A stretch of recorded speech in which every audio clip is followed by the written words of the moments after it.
Professor Agarwal, my distinguished colleagues, faculty members, and the students, my pranams to all of you. Professor Agarwal has very beautifully summarized the objectives of the national education policy and the challenges that lie ahead of us in the implementation of this national education policy. If you look at the whole gamut of educational reforms that we have taken up in our country, including the recent national education policy, there is one primary objective behind all this: to turn our country into a knowledge society, to make our country a leader in technological developments, to ensure that our country progresses socially, economically, culturally, so that we will be the Vishwa Guru in the League of Nations. But when you look at this top objective, we also need to look at the bottom of the pyramid. If we want to reach the top of the pyramid of turning our country into a knowledge society and a leading nation in the world, there are two important pillars of this pyramid, and those two are the students and the teachers. We need to empower both the students and the teachers. And the central idea of the national education policy is to make the student the main focus of the learning process that takes place both at the school level and at the university level. When the student goes through these layers of education,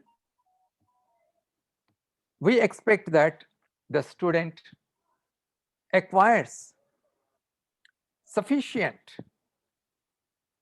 lower order cognitive skills and also sharpens the higher order cognitive skills,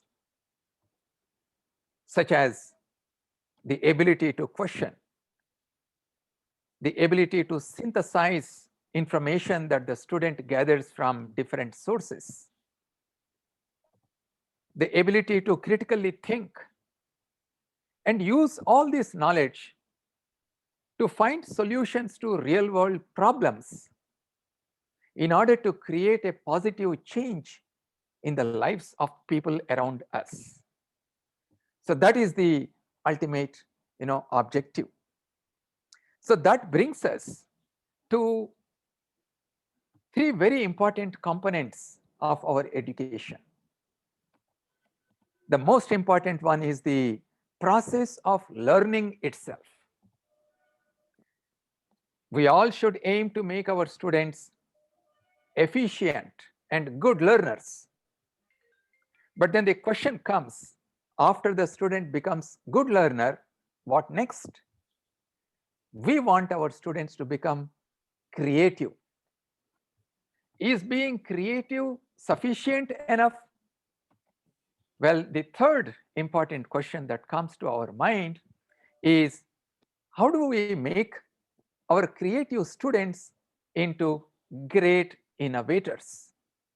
So let me focus on these three important aspects which lie at the bottom of the pyramid and which need to be strengthened if our educational reforms have to succeed ultimately.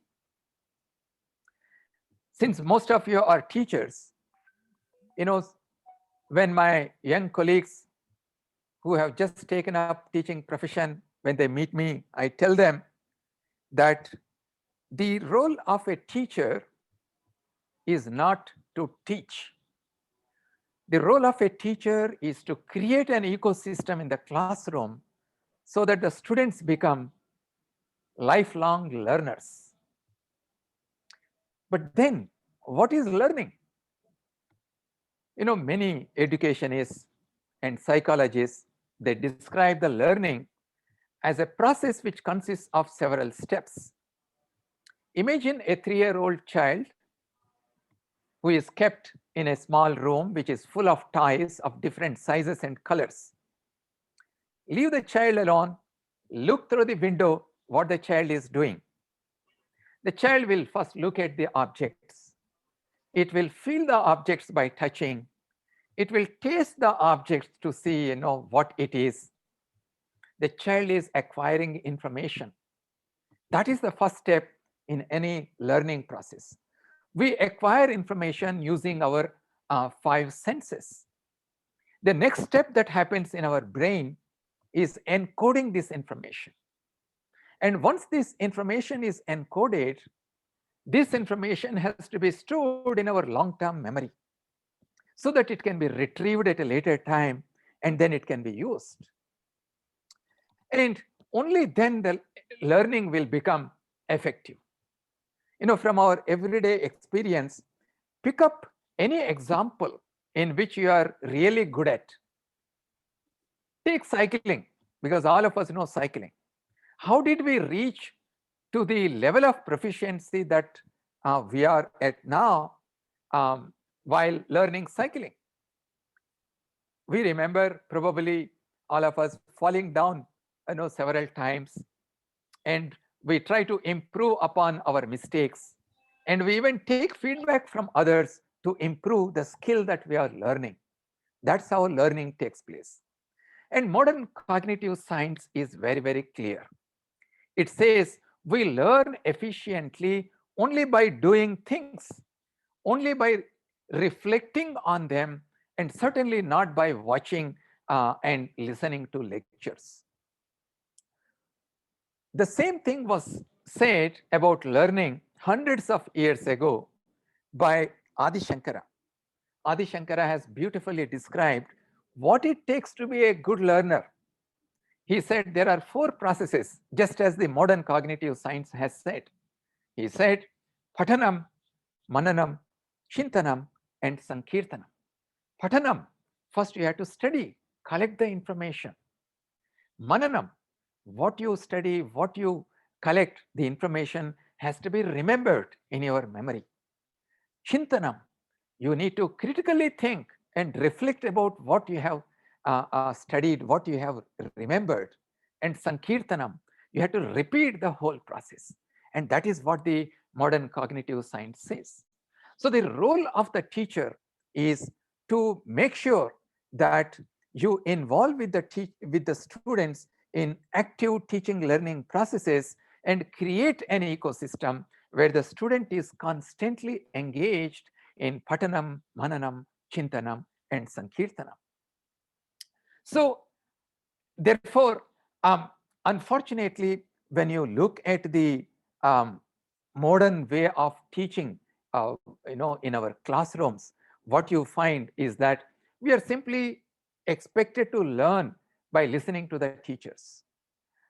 On the other hand, the national educational policy looks at alternatives to the pure lecture-based learning that happens inside the classroom in order to turn our students into effective learners. For the first time, for example, we have established thousands of Atal tinkering labs in number of schools across the country. We have established the Atal incubation centers in higher educational institutes so that the students can actually do things and learn things.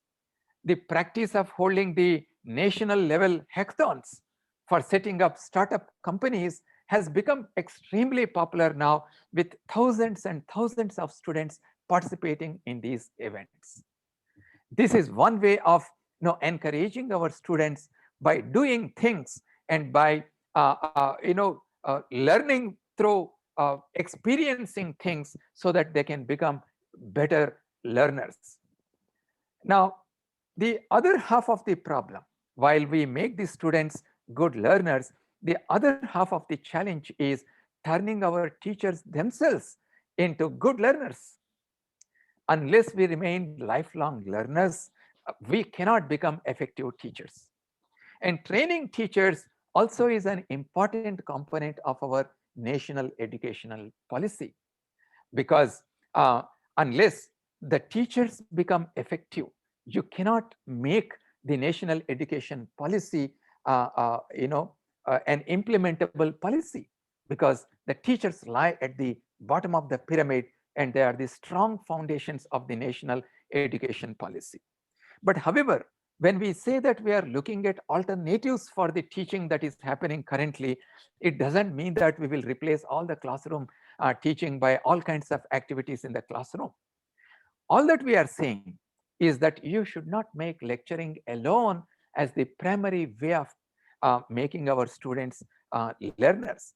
The main activity for the students should be through both lectures and also by doing things, and that is how they can turn into good learners.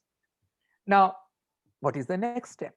If they become good learners, they also need to become creative people. Now, this brings us to the question, what is creativity? Now, creativity is all about generating new ideas. And where does this happen? Where are the ideas generated? Well, the playground is our mind. It is in the mind that ideas are generated. But then it is also important the environment in which the ideas are generated.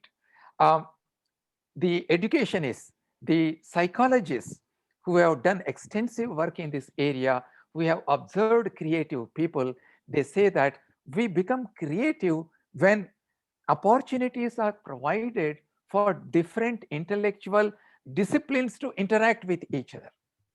And the environment in which these different intellectual disciplines interact with each other is also very, very important. There are several people who have studied on the process of creativity itself in science, in arts. Some of them, they interviewed these great creative people in their old time after they have retired. And these creative people used to recollect how they were creative in their younger days, and lots of literature is there. But very interestingly, in early 1990s, there was a psychology professor. He wanted to observe the scientists in real time and see how creativity actually happens. It is like the Big Boss show in Indian TV. So this psychologist, he set up video cameras in 4 leading molecular biology labs across the world. And he started observing these scientists working in their labs. For several years, he has observed them working inside the lab. When we think about a molecular biology lab, what comes in our mind? We expect these scientists to wear white gowns and have protective glasses and look through the microscopes for hours and hours, and suddenly, eureka, I found something new. But unfortunately, what these psychologist studies have shown, and also it is well proved when you look into the history of the innovations in science and technology, that such eureka moments are very, very rare. What this psychologist has proved is that the creative ideas emerged during the interactions that take place outside the lab, during the meetings that take place in the corridors, during the discussions that take place across the coffee table when the scientists are discussing about their projects, when the ideas move from one project to the other project. And that is how creative ideas are generated. For example, the cameras that we are using on our computers now, while we are speaking to each other, they use an important device known as the charge coupled device. The idea behind the charge coupled device, without which we could not have sat together and then discussed like this, the idea for this came while two scientists were discussing across a coffee table. And eventually, the scientist who invented this charge coupled device, he was awarded the Nobel Prize. So you see the importance of the cross-disciplinary ideas and the importance of informal setups where the ideas flow from one domain to other domain is extremely important. Now, you're all familiar with the periodic table of elements. Mendeleev, when he was trying to position these elements in the periodic table, he was facing a great challenge. How to arrange these elements in a two-dimensional array? But fortunately to him, he met a professor of Sanskrit in St. Petersburg University in those days. During the lunchtime, this professor of Sanskrit, who belonged to the Department of Oriental Languages in St. Peter's University, he used to meet Mendeleev during lunch hour. And there used to be cross flow of information on what each others are doing. And that is when Mendeleev came across the Sanskrit Aksharamala. And in Sanskrit Aksharamala, the alphabets are placed in the two-dimensional array based on the sounds that they make. And then there is an interesting article about this whole episode in the December 2019 issue, very recently in the American Scientist. So perhaps the Mendeleev's exposure to the Sanskrit Aksharamala was perhaps the reason why he could efficiently build the periodic table of elements. That is the reason why we need to sensitize our teachers to make sure that our students do not remain in silos. We need to provide enough opportunities for them, both inside the classroom and outside the classroom, so that there is flow of information, flow of ideas from one person to the other person. Now, the next question that comes to us is, how do we make our students more innovative if they are trained to be creative? And this is where we need to see the difference between creativity and innovation. As I said, creativity is all about generating new ideas. Innovation is about applying these ideas to create value so that it becomes any application, any product that we develop through the process of innovation becomes easily available to people across the cross section of the society so that they can lead a better life. And that is why we want our students to become more innovative. Now, let me give you an interesting real life example that happened, how creativity and innovation will bring a positive change in the lives of the people. Because ultimately, that is what we want our students to become. We don't want our students to become self-centered people, selfish people. We don't want our students to become, after they pass out of our schools and the educational institutes, we don't want them to become curiosity driven, pleasure seeking human animals.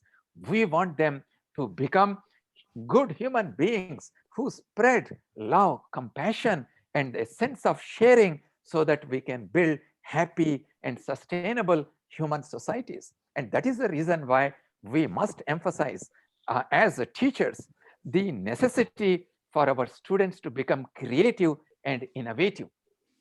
Now, let me give you a simple example. Today, out of about 130 to 140 million babies who are born, nearly about 5 million of them die within 1 month of their birth. And of these deaths, nearly 75% of them happen within the first week of their birth. And there is a nice book, Where Good Ideas Come From, written by Steven Johnson. He recounts a very interesting real life incident that happened. In late 19th century, in the child mortality rate used to be really high. Every fifth child was dying. And a child specialist, a doctor who was working in a Paris hospital, who was very much bothered about this child mortality rate. Every day he was seeing the children dying in his hospital. So one day, out of the tiredness because of the day-long work that he is doing in the hospital, he wanted to take a short break. So he went out of the hospital to the nearby Paris zoo, and he walked around the zoo. He passed by the elephants. He passed by the tigers. No, he passed by various kinds of animals, and suddenly he stumbled upon an incubator made for these chicken hatchlings. These chicken hatchlings, they were very happily moving around in this incubator because it has a controlled temperature inside the incubator. Suddenly, an idea struck in his mind. Why not I build a similar incubator and install it in my hospital?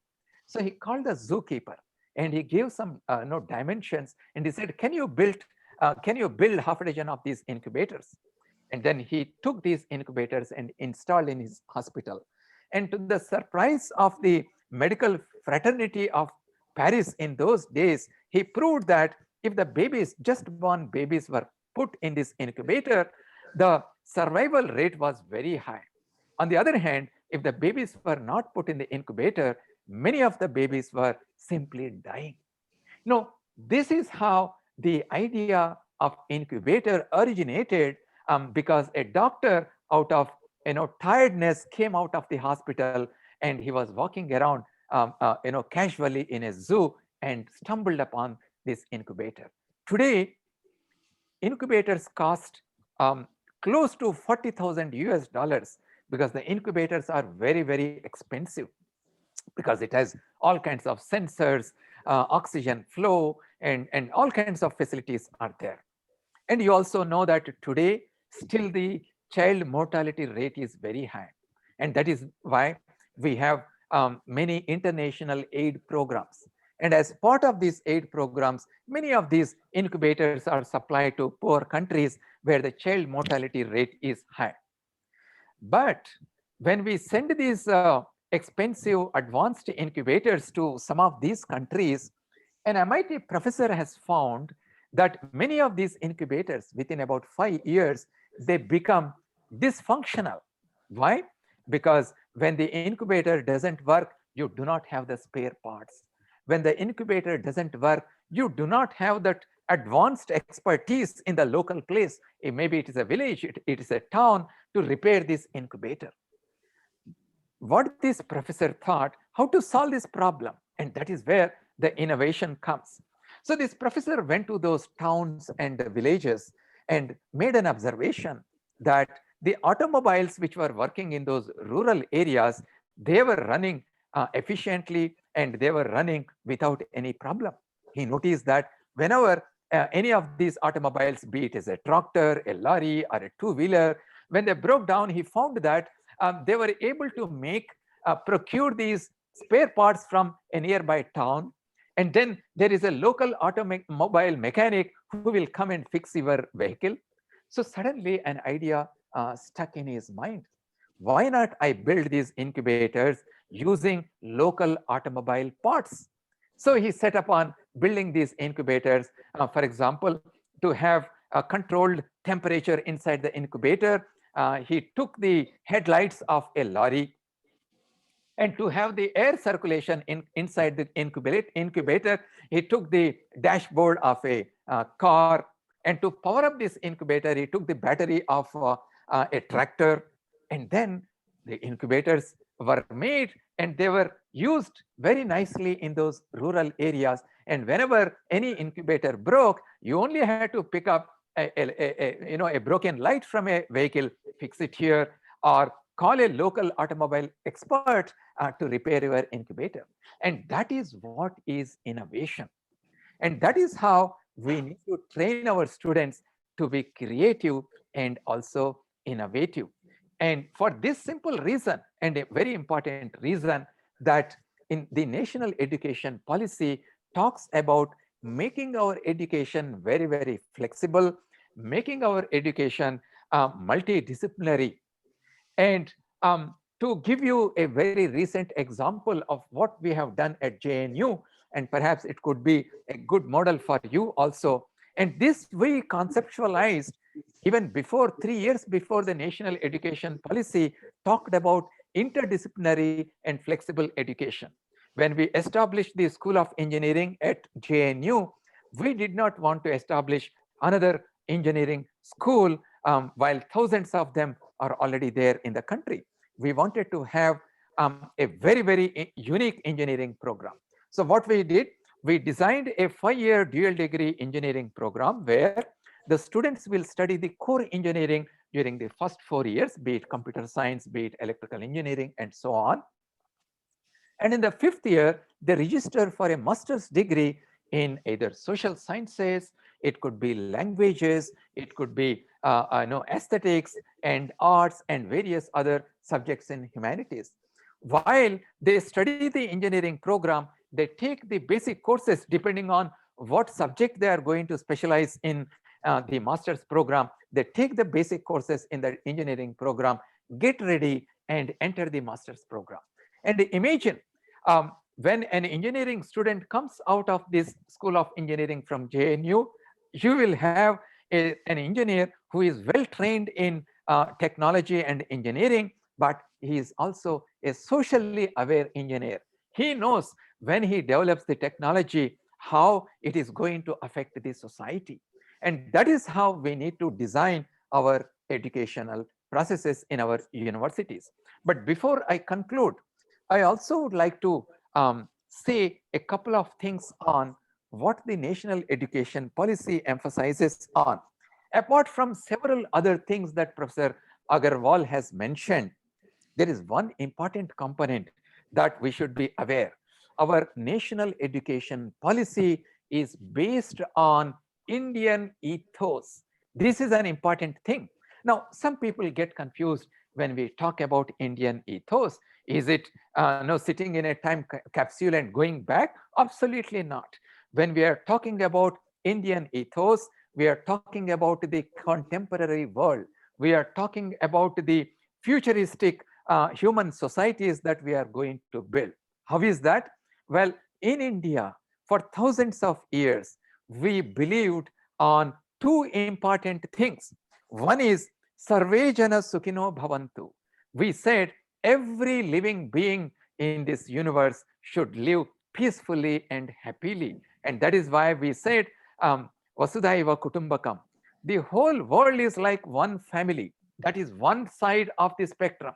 But on the other side of the spectrum, Indian culture, Indian civilization has believed in Ekam Sat Vipra Bahuda Vadanti.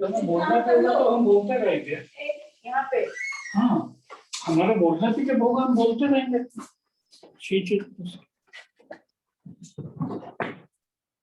तो मेरा time आने वाला. So we believed in nurturing and respecting diversity. On one side, we respect and nurture diversity. On the other side, we believe the entire world is one single family. And this is very well reflected in the recent past.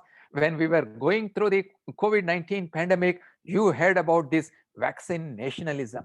Every country, they wanted to develop the vaccine for themselves. But on the other hand, look at what India has done. Look at what our Honorable Prime Minister has said.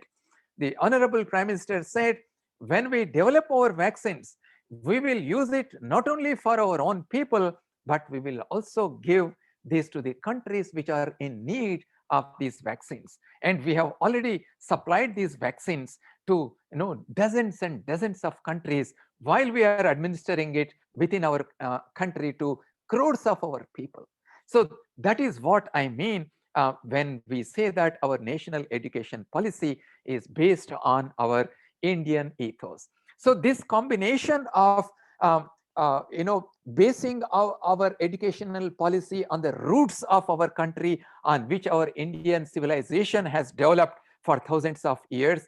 And then on the other side, making our students better learners, more creative people, and more innovative. We want to make our country, Vishwa Guru, a leading nation in the League of Nations.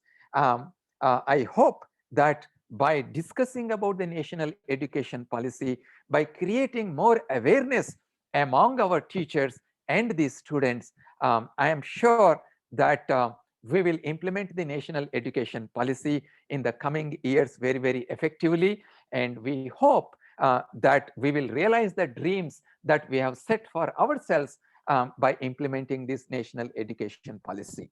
So with those comments, I would like to conclude here by thanking the organizers for giving me this opportunity to be amongst you and share my thoughts with you.